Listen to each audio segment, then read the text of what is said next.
स्वागत है आप सभी के एक नई वीडियो में। यदि आप सभी क्लास 9th में हैं तो ये वीडियो आप सभी के लिए बहुत ज़्यादा इंपॉर्टेंट होने वाली है। इस वीडियो के अंदर मैं आप सभी को क्लास 9th के डॉक्टर मनोहर रे बुक के प्रश्नावली 5 के सभी क्वेश्चनों को सॉल्व कराऊंगा। यदि आप सभी को प्रश्नावली 5 के किसी भी क्वेश्चन को सॉल्व करने में समस्या आ रही है या कोई सा ऐसा क्वेश्चन है जो समझ में नहीं आ रहा है तो आपको इस वीडियो को बड़े ध्यान से देखना है। आइए देखते हैं हमारा क्वेश्चन क्या है और इसको किस प्रकार से करेंगे। सबसे पहले आपको दिया गया बहुविकल्पीय प्रश्न, इसके अंदर निर्देश दिया गया, प्रत्येक प्रश्न के 4 उत्तर दिए हैं, सही उत्तर छांटिए। तो इसके अंदर से जो सही है उसको बताना है। तो चलिए क्वेश्चन को पढ़ते हैं, ध्यान से आप देखेंगे। दिया गया है पहला नंबर क्वेश्चन, ठोसों से बिंदुओं तक 3 चरण हैं। तो आपको बताना है ठोसों से बिंदुओं तक 3 चरण कौन से होते हैं। तो पहला है ठोस पृष्ठ रेखाएं बिंदु, दूसरा है ठोस रेखाएं पृष्ठ बिंदु, और तीसरा है रेखाएं बिंदु पृष्ठ ठोस, और चौथा है रेखाएं पृष्ठ बिंदु ठोस। तो यह इसके अंदर याद रखिएगा, आपका पहला वाला बिल्कुल सही है, हमेशा याद रखना।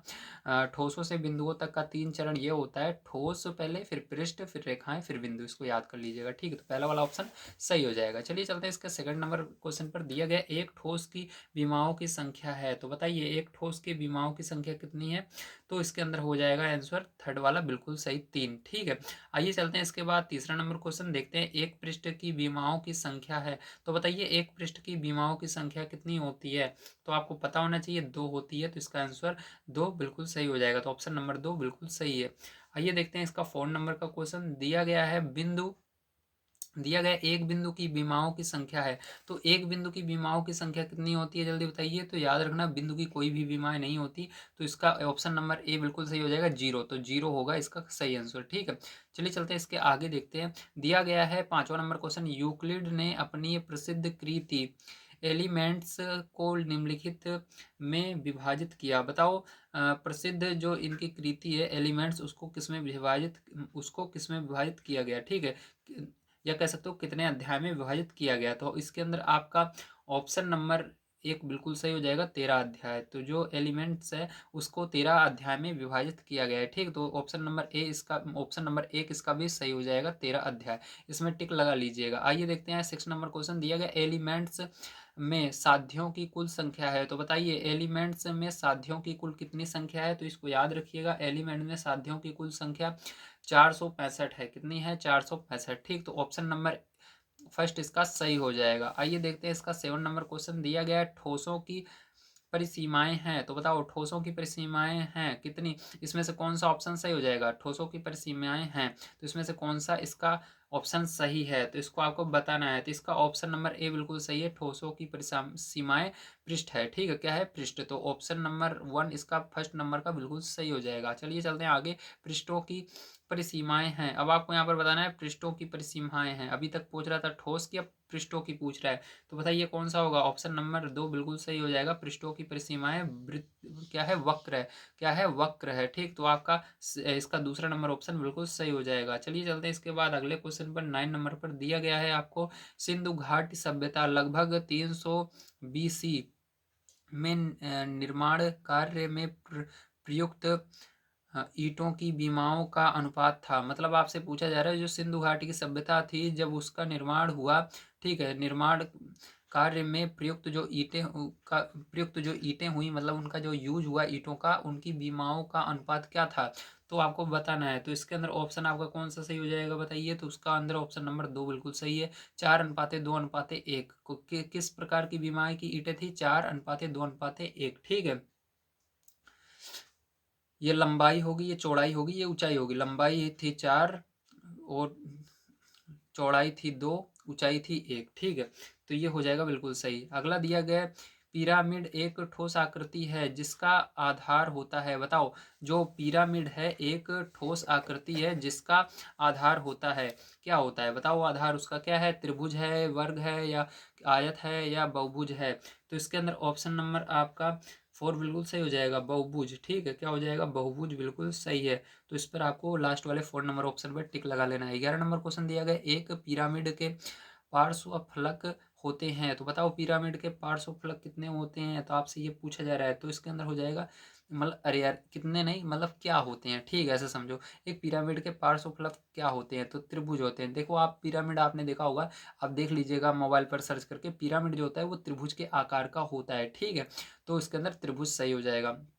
12 नंबर देखते हैं, यह ज्ञात कीजिए कि x प्लस वाई बराबर 10 हो तो x plus y plus z बराबर 10 प्लस जेड होगा। तो देखो इसके अंदर आगे कहा जा रहा है यूक्लिड की अवगृहित जो इस कथन को स्पष्ट करती है निम्नलिखित है। तो आपसे पूछा जा रहा है कि कौन सी अवगृहित है जो इसको संतुष्ट करती है, पहली, दूसरी, तीसरी या चौथी। ठीक है, तो इसके अंदर ऑप्शन नंबर 2 बिल्कुल सही है, दूसरी अवगृहित है जो इसको संतुष्ट करती है। ठीक है, तो इस पर क्लिक मतलब इसको टिक कर लीजिएगा। ठीक है, मैं कंप्यूटर में पहुंच गया था, क्लिक कर लीजिएगा।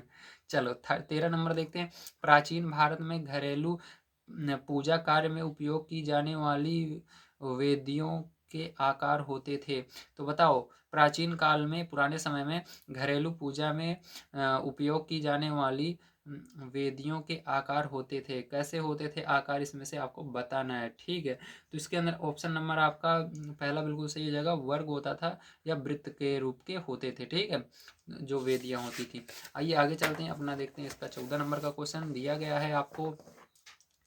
अर्थवेद में दिए श्री यंत्र में एक दूसरे के साथ जुड़े अंतर्निहित समद्विबाहु त्रिभुज की संख्या है। तो बताओ अर्थवेद में जो श्री यंत्र हैं उसमें एक दूसरे के साथ जुड़े अंतर्निहित समद्विबाहु त्रिभुजों की संख्या कितनी है। तो आपसे ये पूछा जा रहा है, तो इसके अंदर आपको याद रखना है 9 है। कितनी है? 9। तो तीसरा नंबर ऑप्शन सही हो जाएगा। 15 नंबर क्वेश्चन है, यूनानियों ने निम्नलिखित पर बल दिया। यूनानियों ने किस पर बल दिया?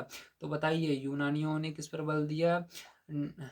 निगमन तर्करण पर। ठीक है, तर्करण पर, निगमन तर्कण पर। ठीक है, अरे यार बन क्यों नहीं रहा, फिर से सुनो, निगमन तर्कण पर। ठीक है, तर्कण, इसको क्या पढ़ेंगे? तर्कण पढ़ेंगे, ता फिर र फिर क फिर ण। ठीक है, निगमन तर्कण पर, इस ये हो जाएगा सही। चलो 16 नंबर देखो, प्राचीन भारत में आयतों, त्रिभुजों और समलंबों से संयोजित आकारों की वेदियां निम्नलिखित में प्रयोग होती थी। किसमें प्रयोग होती थी बताइए? तो अभी मैंने बताया किसमें होती थी।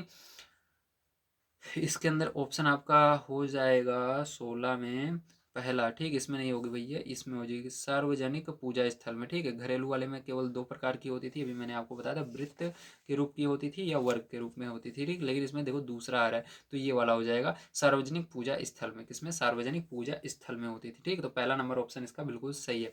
चलो आगे चलते हैं, देखते हैं अगला क्वेश्चन। तो अगला क्वेश्चन दिया गया, यूक्लिड निम्नलिखित देश का वासी था। तो यूक्लिड निम्नलिखित देश का वासी था। कौन से देश का वासी था आपको बताना है। ठीक है, तो बताइए कौन से देश का था? तो यूनान का था। कहाँ का था? यूनान का था। तो इस पर तीसरे वाले पर टिक लगा लीजिएगा। थेल्स निम्नलिखित देश का वासी था। तो बताओ थेल्स किस देश का वासी था, इसको आपको बताना है। तो थेल्स जो था वो भी यूनान का ही था। तो इसके अंदर भी यूनान पर आपको टिक लगा लेना है। आइए देखते हैं अगला क्वेश्चन दिया गया है आपको यहाँ पर, पाइथागोरस एक विद्यार्थी थे। पाइथागोरस एक विद्यार्थी थे, तो बताओ किसके विद्यार्थी थे? तो आपको इसको बताना है। तो थेल्स के विद्यार्थी थे। ठीक, किसके?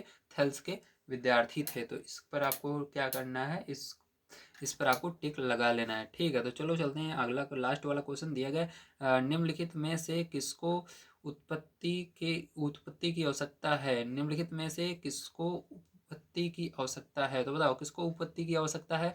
तो आपको पता होगा इसमें से प्रमेय को उपपत्ति की आवश्यकता है। ठीक है, उपपत्ति की आवश्यकता किसको है? प्रमेय को। तो ये वाला पहला नंबर ऑप्शन इसका सही हो जाएगा। तो आज की वीडियो में मैंने आप सभी को आपका जो प्रश्नावली 5 था इसको पूरा कंप्लीट करा दिया है। कल की वीडियो में इसके आगे के चैप्टर को हम पढ़ेंगे, जो कि है आपका, देख लेता हूँ कौन सा भैया, हाँ, रेखाएं और कोण। इस चैप्टर का मैं क्वेश्चन आंसर कंप्लीट कराऊंगा। वीडियो पसंद आया हो तो लाइक कर दीजिएगा, चैनल को सब्सक्राइब कर लीजिएगा। मिलते हैं अगली वीडियो में। वीडियो देखने के लिए धन्यवाद। आपसे का दिन शुभ हो। Thank you very much.